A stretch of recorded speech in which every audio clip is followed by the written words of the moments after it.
Boa noite a todos. Não é? Prazer estar aqui de novo com vocês.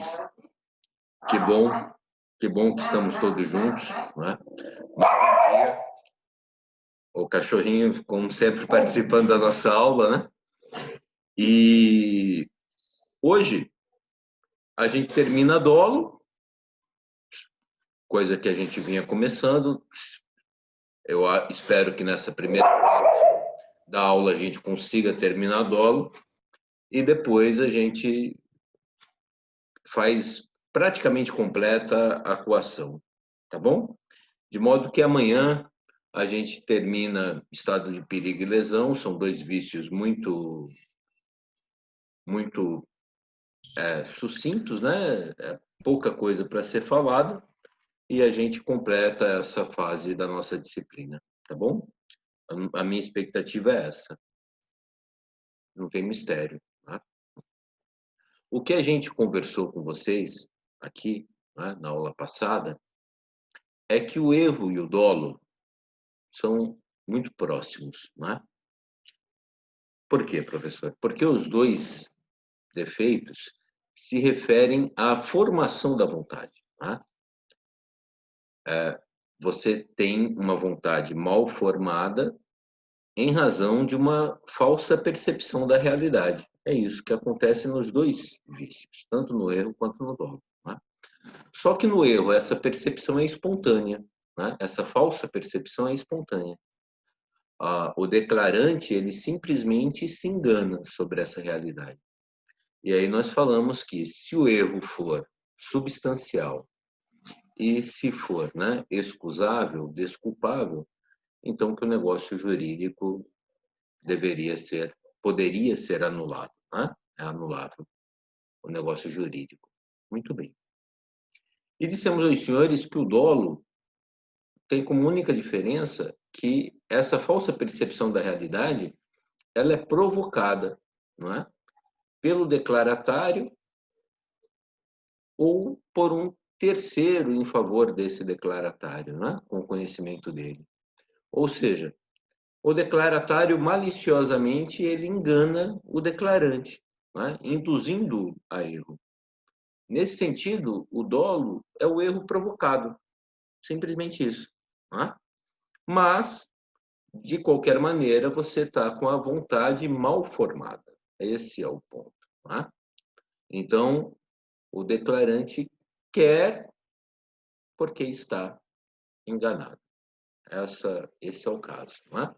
Já que o dolo é provocado, nós falamos que ele configura um ato ilícito, não é?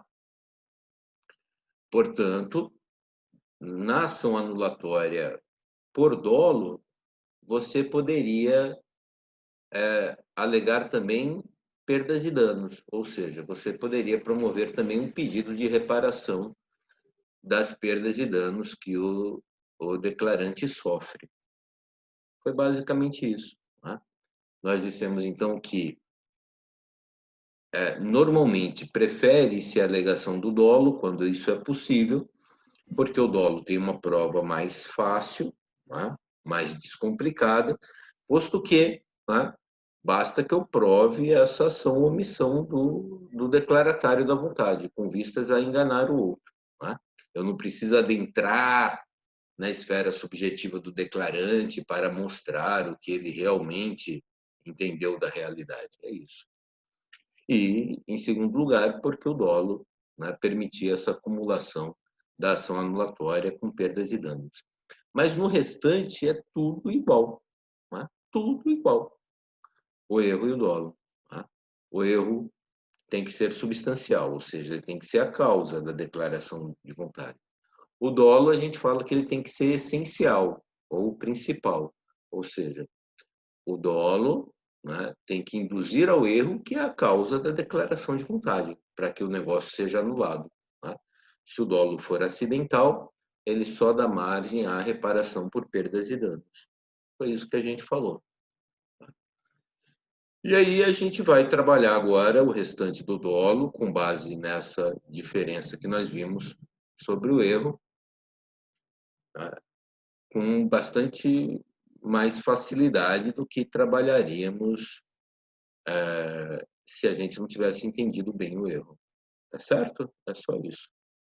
Agora, para que a gente fixe, né, bem claramente o conceito de dolo, a gente vai falar da ocorrência do dolo nas outras áreas do direito, só para que você tenha aí uma referência bem certa do que a gente quer dizer quando fala do dolo aqui como um vício de consentimento, tá? Para a gente precisar bem esse conceito, porque o dolo é uma noção genérica. Então, eu vou começar agora compartilhando a tela aqui com vocês de nossa aula, né? Todos os senhores têm essa aula, portanto, não chega a ser uma novidade, né? A gente discutiu até a aula passada essa diferença entre erro e dolo, né? E agora a gente fala da ocorrência do dolo. Vejam vocês, né? O que está aqui escrito e o que a gente, de fato, quer que você entenda dessa parte. Puxa vida, que chato. Passei sem querer, né? Vejam vocês, está aqui, olha só. O dolo, como noção genérica, ocorre em qualquer campo do direito. No processo civil, o dolo da parte ou de seu procurador gera as penas estatuídas ao litigante de má-fé. Artigos 16, 17 e 18 do CPC. Essa referência ao 16, 17 e 18 eu tenho que mudar, tá? Eu mudei lá o texto, mas não mudei a referência que está o CPC passado. Tá? No campo do direito civil, o dolo, como os demais vícios, tem o condão de anular o negócio jurídico, artigo 92, tá? E 147.2 do Código Civil passado, e atualmente o 145 e 171 do Código Civil.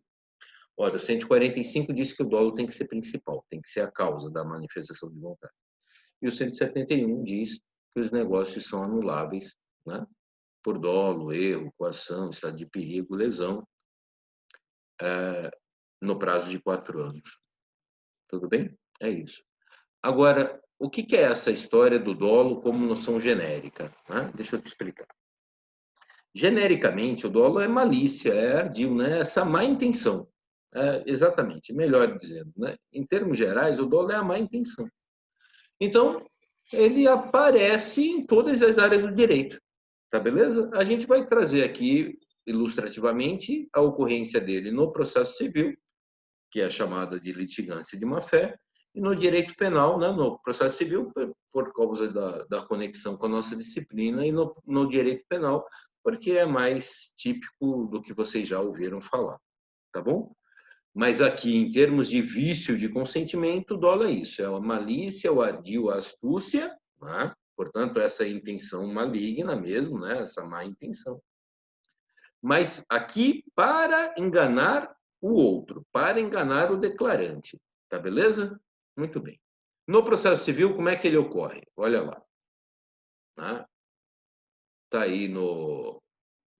Deixa eu recolher os colegas aqui. Pronto. Tá aí na... Ué, vai lá. Pronto. Tá aí na transparência de vocês, tá aí na sua aula, tá? Olha só, no Código Civil atual, no Código de Processo Civil atual, está lá dito, né? Responde por perdas e danos aquele que litigar de má-fé, como autor, réu ou interveniente. Então, aquele que promove um litígio, ou se defende, ou recorre com má-fé, pode responder pelas perdas e danos. O dolo no processo civil está, sobretudo, aqui, nessa litigância de má-fé. Então, só para você ter uma ideia de como é que funciona essa má intenção no processo civil, depois você vai estudar isso, não é? No segundo ano, a partir do segundo ano você entra em processo civil. Mas olha só, considera-se litigante de má-fé aquele que, no artigo 80, 1. Deduzir pretensão ou defesa contra texto expresso de lei ou fato incontroverso. Quer dizer, quando eu não tenho nenhuma dúvida acerca do fato, não é? Ou não tenho uma dúvida acerca da lei, eu vou lá e deduzo uma pretensão ainda assim contrária a esse fato ou a essa lei. Isso é litigância de má-fé, porque é essa intenção maligna, é o dolo. Né? Alterar a verdade dos fatos. Eu vou lá e falseio os fatos. Usar o processo para conseguir objetivo ilegal. Olha a má intenção aí. opuser resistência injustificada ao andamento do processo, né? São aqueles caras que ficam protelando o processo de todo modo. Proceder de modo temerário em qualquer incidente ou ato do processo. Provocar incidente manifestamente infundado. Você provoca um incidente processual só para ele ser protelado, né? Sem nenhum fundamento. Isso é uma estratégia de muitos. E, finalmente, interpuser recurso com intuito manifestamente protelatório. Eu sei que eu não tenho razão, mas eu fico recorrendo. Lamentavelmente, no Brasil, o que acontece? Como os juízes estão sobrecarregados, eles não dão atenção adequada para a litigância de má-fé. Como eles não dão atenção adequada para a litigância de má-fé, é barato dentro do processo brasileiro você litigar, né? É mais fácil, é mais barato economicamente você litigar para você postergar o pagamento de uma dívida e eventualmente até conseguir alguma negociação e tal, do que você simplesmente pagar aquilo que você sabe que deve. Né? E isso é alimentado pelo próprio sistema, né? Como o judiciário está sobrecarregado, o juiz não tem a atenção devida para a litigância de má-fé e não tendo a atenção devida, ele estimula a litigância de má-fé, o que sobrecarrega ainda mais o judiciário. E aí a coisa desanda. Né? Vai fazer o quê? É assim que está funcionando. Parte da solução está em você olhar, observar isso, né? Não permitir essa litigância de má-fé, o dolo no processo civil.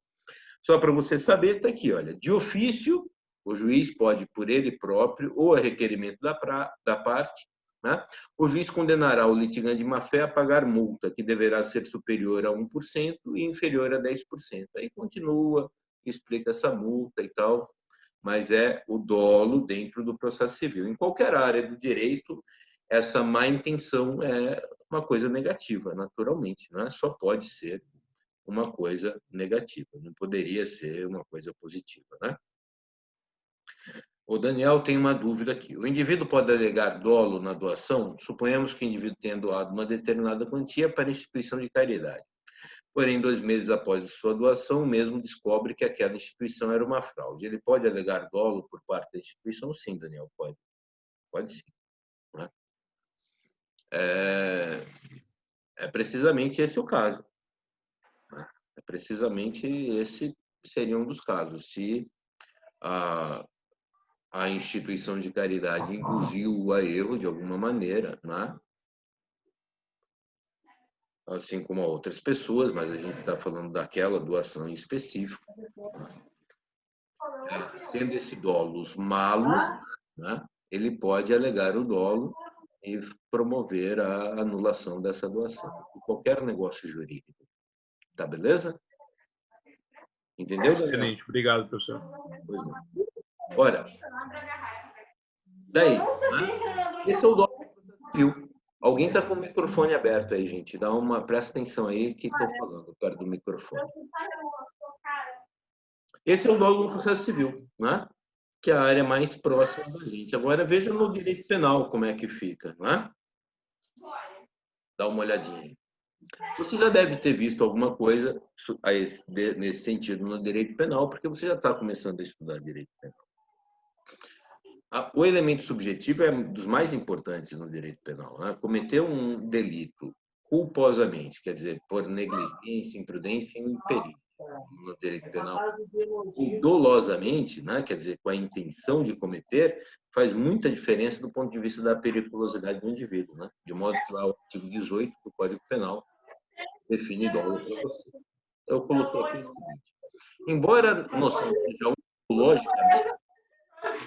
ontologicamente seja igual, eu vou ter que estar com o microfone aberto aí para poder. Está pegando o microfone aberto aí. Só deixa eu ver aqui. Quem é que pode estar com o microfone aberto? Agora fechou? Só porque eu tive que interromper lá a transmissão, você fechou? Que bom. Muito bem. Atenção ao seu microfone, tá?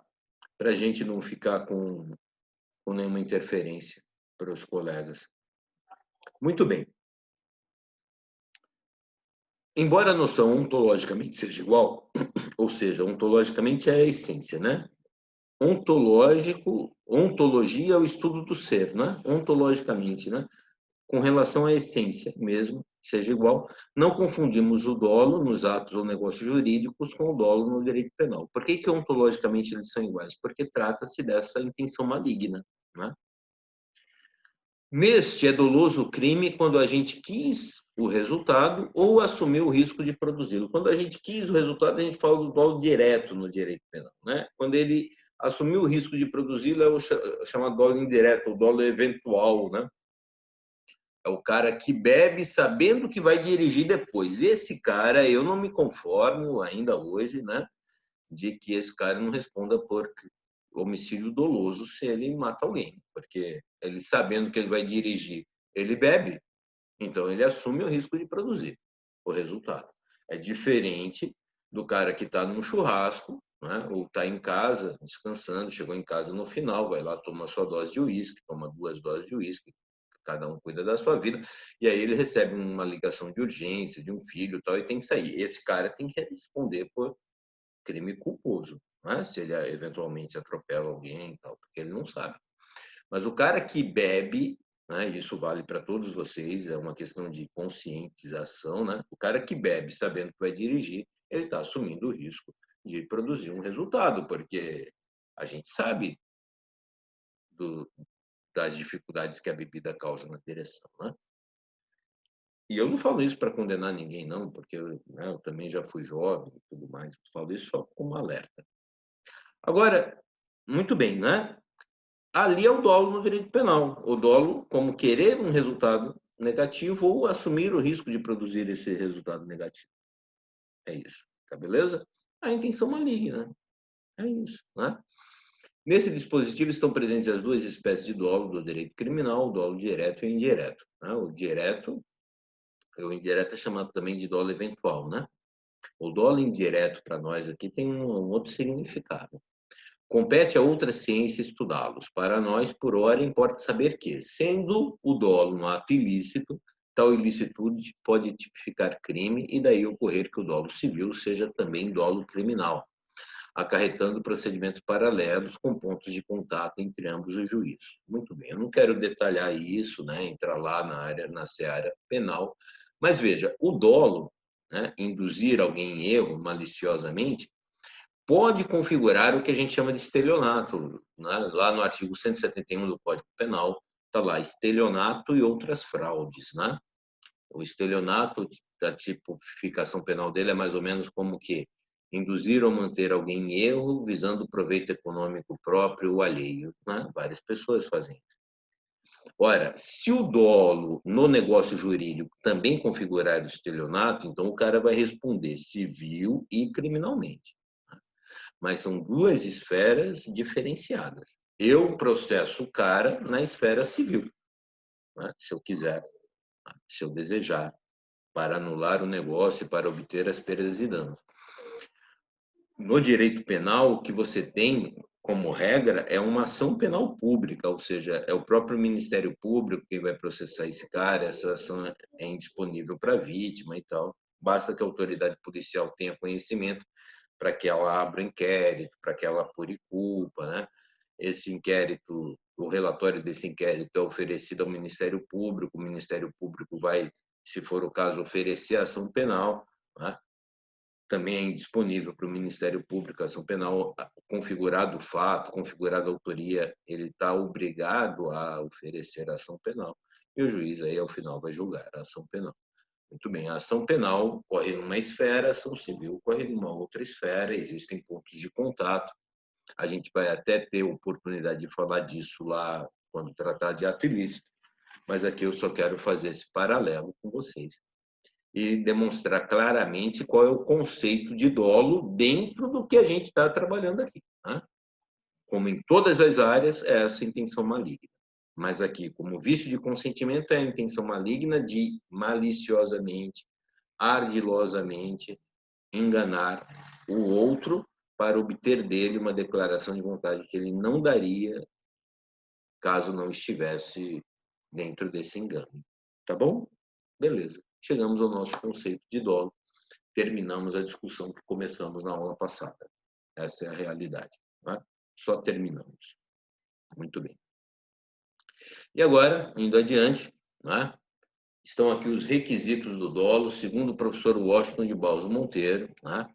Na aula passada a gente viu uma definição de Clovis, viu que o Clovis fala de dano, né? Fala de proveito, né? Fala de dano para quem está enganado, fala de proveito para quem age com dolo. Né? E hoje a gente vai, né, trabalhar os elementos que são realmente fundamentais para a noção de dolo, para a configuração dos dolos. Né? Então, veja só.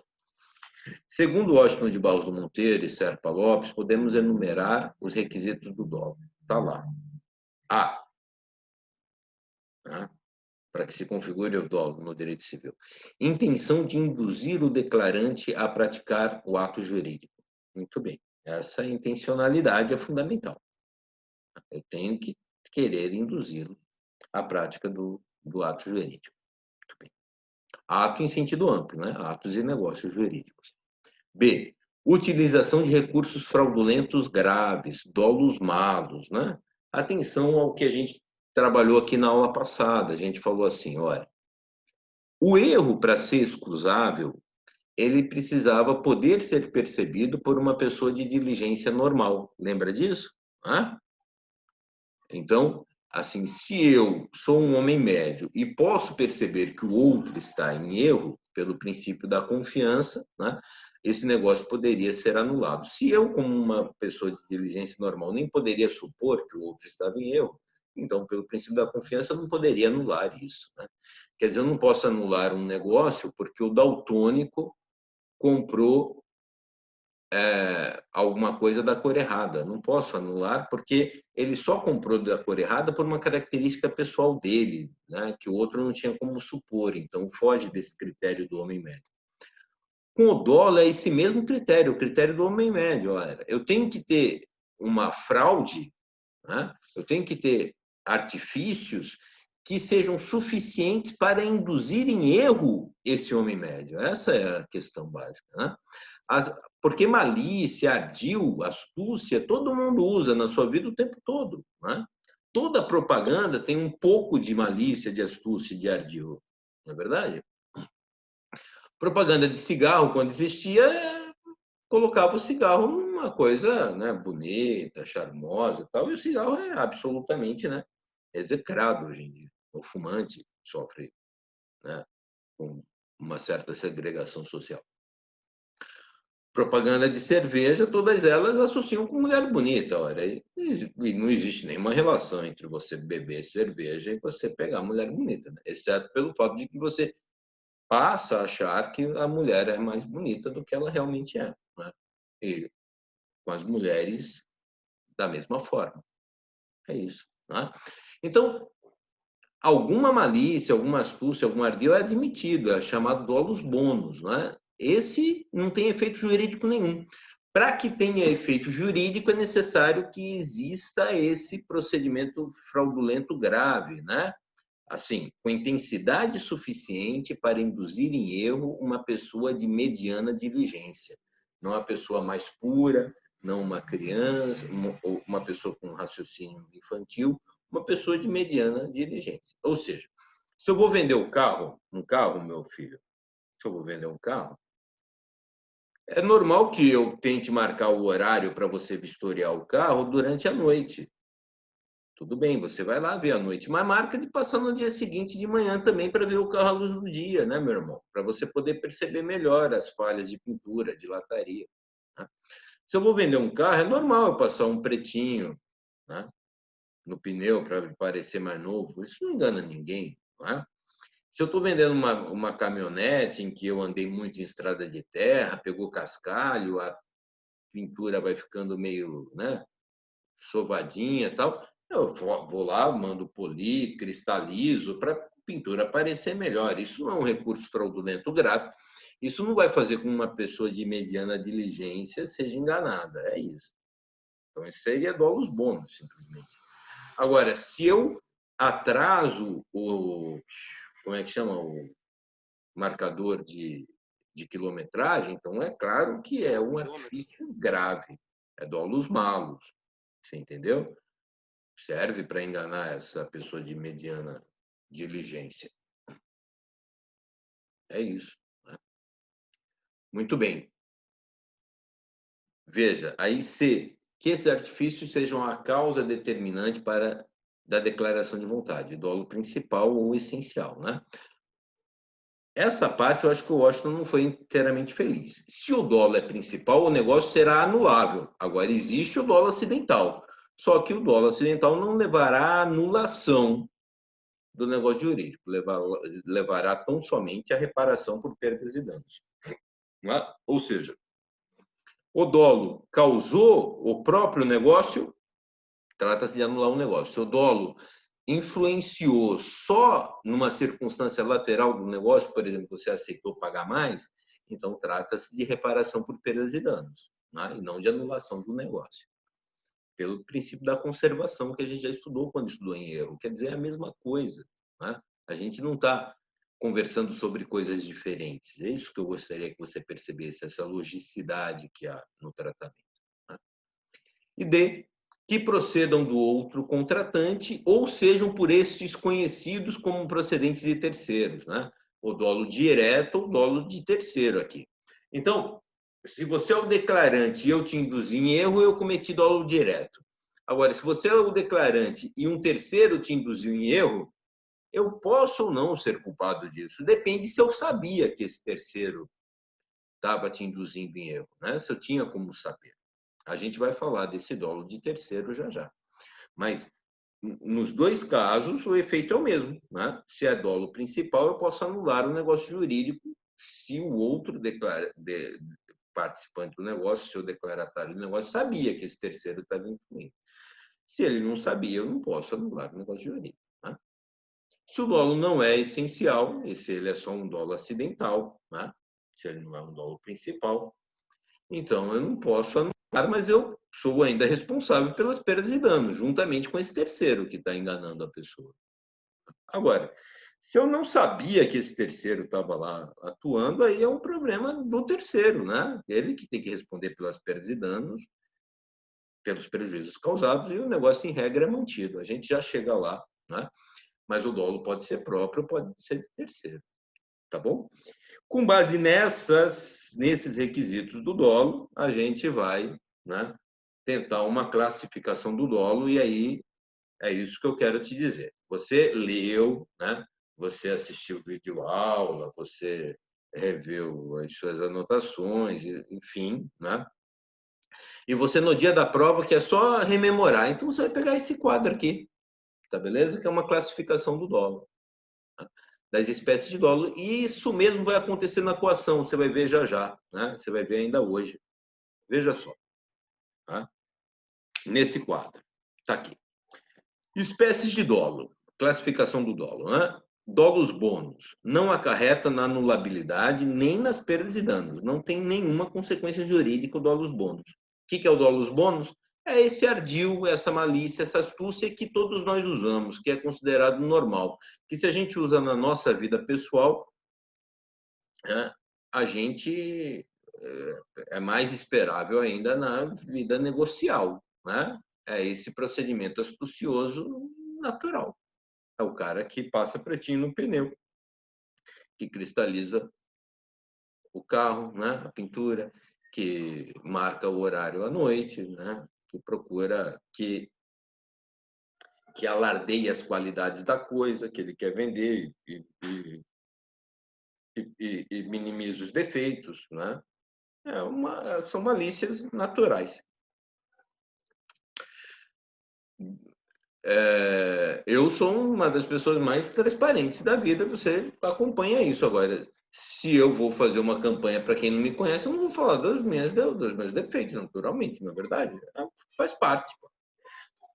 Não vou falar porque eu sou isso, eu sou aquilo outro, eu sou aquilo outro. Né? Você conhece os meus defeitos. As pessoas que convivem mais diretamente comigo conhecem mais ainda os meus defeitos, não é? E eu não engano ninguém, mas assim, se eu falar dos meus piores defeitos para quem nem me conhece, né? Não viu nenhuma qualidade, né? Aí você fala, mas isso é condenável? Não, não é condenável, faz parte, né? E o direito admite isso e pronto. Muito bem. Agora, o dolus malus é esse que tem consequência, tá beleza? Por sua gravidade, acarreta na anulabilidade do negócio jurídico ou nas perdas e danos, conforme o caso. O dolus malus é o que tem efeito jurídico, tá beleza? Muito bem. Esse dolus malus, essa conduta maliciosa grave, então ela pode ser principal ou pode ser acidental. A principal sendo principal, ele leva à anulação do negócio jurídico, tá? Acarreta na anulabilidade, na possibilidade de anulação. Se ele é só acidental, também chamado de incidens, né? Você não tem a anulação, você tem só a reparação pelas perdas e danos. É isso, tá beleza? Agora, esse dolo, né, principal, eu vou pular essa história de próprio do terceiro, que é mais difícil. Já já a gente fala dela, tá?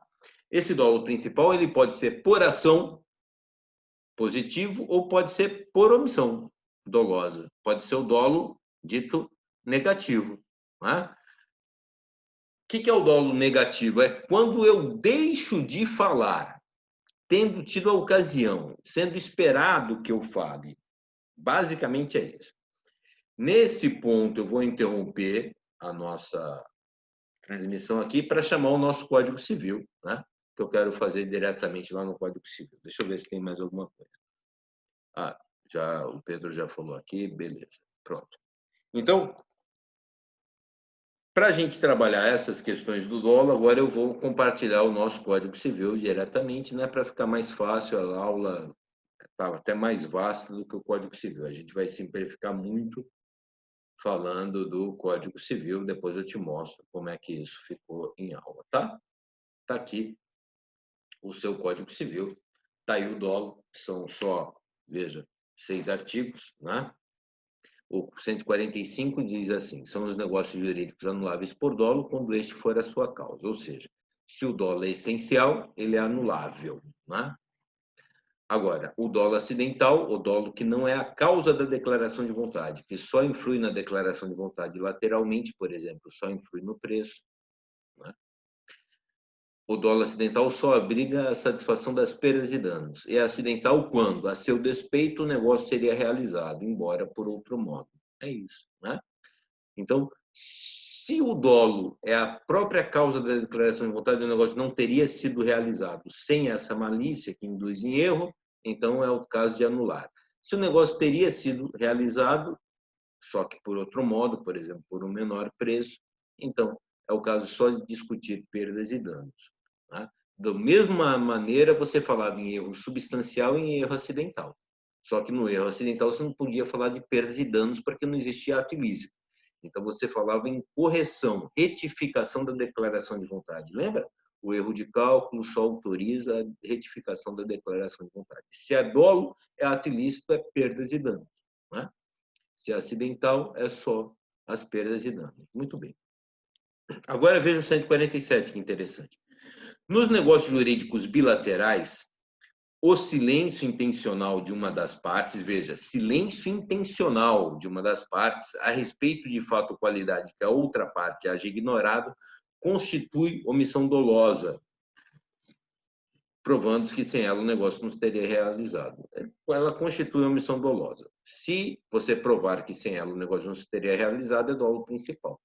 O dolo por omissão também pode ser dolo acidental, né? O nosso legislador não é perfeito, infelizmente. Agora, vejam só, o que é essa omissão dolosa? É eu intencionalmente omiti. Então, veja, se seu pai chegou na joalheria para comprar um anel de rubi, não falou nada e comprou um anel de ametista vermelha, o vendedor não fez nada. Tudo que seu pai pode alegar é dolo, é erro, não é verdade? Agora, se o vendedor mesmo que ele tenha escutado, se eu puder fazer a prova disso, que o seu pai estava conversando com uma outra pessoa e o vendedor escutou ele falar que queria comprar o anel para sua formatura em direito, cuja pedra é o rubi, e aí o vendedor vê ele escolher um anel de ametista vermelho e não fala nada, isso é dolo por omissão. Porque, veja, não é que ele não falou, né? É que ele intencionalmente não falou. Agora, como é que eu sei da intenção da pessoa? Só pela circunstância objetiva, naturalmente. Né? Então, o dolo por omissão é quando eu tive a ocasião de falar, né? Seria natural que eu falasse, e aí eu não falei. É natural que se pense que é intencional, tá bom? Então, o silêncio dentro do direito civil pode ter efeito, como é o caso do dolo por omissão, e como a gente já estudou, já ouviu falar, na verdade, eu estou me reportando lá, acho que é o artigo 109, coisa semelhante. Vamos ver. É o artigo 111. Olha aí, né? Em primeiro lugar, o silêncio apareceu para nós na celebração do negócio jurídico. Veja só. O silêncio importa a anuência quando as circunstâncias ou os usos o autorizarem e não for necessária a declaração de vontade expressa. Veja só. O silêncio importa a anuência. Mas aí o povo diz assim: ah, quem cala consente. Não, não é assim. Quem cala consente se as circunstâncias ou os usos o autorizarem. Não é verdade? Então, não é qualquer silêncio, é o silêncio juridicamente qualificado. Então, você é assinante da revista Época. Aí você recebe uma carta dizendo assim: ah, sua assinatura da Época vence no próximo mês. Mas não se preocupe, nós te garantimos 20% de desconto na sua renovação no mesmo cartão de crédito. Caso você não queira fazer essa renovação, então você liga e manifesta. É assim que eles fazem. Então, veja, as circunstâncias permitem derivar que se você não ligou, você está anuindo com a renovação. Não é porque você simplesmente ficou em silêncio. Você está me entendendo? É isso. Né? Da mesma maneira, o dolo por omissão precisa ter essa intencionalidade. Não é? Então, tem que ter tido a ocasião de falar. Não basta dizer que a outra parte não falou, senão é erro, simplesmente. Não é? A outra parte esteve na posição de falar, teve a ocasião de falar e não falou, aí é o dolo por omissão. Se você olhar para lá, não é? Se você voltar lá, agora só falta o dolo de terceiro, o dolo do representante, que é, na verdade, uma espécie do dolo de terceiro, né? E o dolo recíproco, coisa que a gente vai falar na próxima aula. Propositalmente, ele não falou agora. Então, falta menos de um minuto. Tem gente que chegou agora, eu lamento muitíssimo, né? A gente vai voltar aqui às 7h50 para a segunda parte da aula, tá bom? 7h50 pontualmente, a gente termina a dolo e faz coação. Por enquanto, muito obrigado pela sua atenção. Eu vou interromper. Qualquer dúvida no começo da aula seguinte. Até já.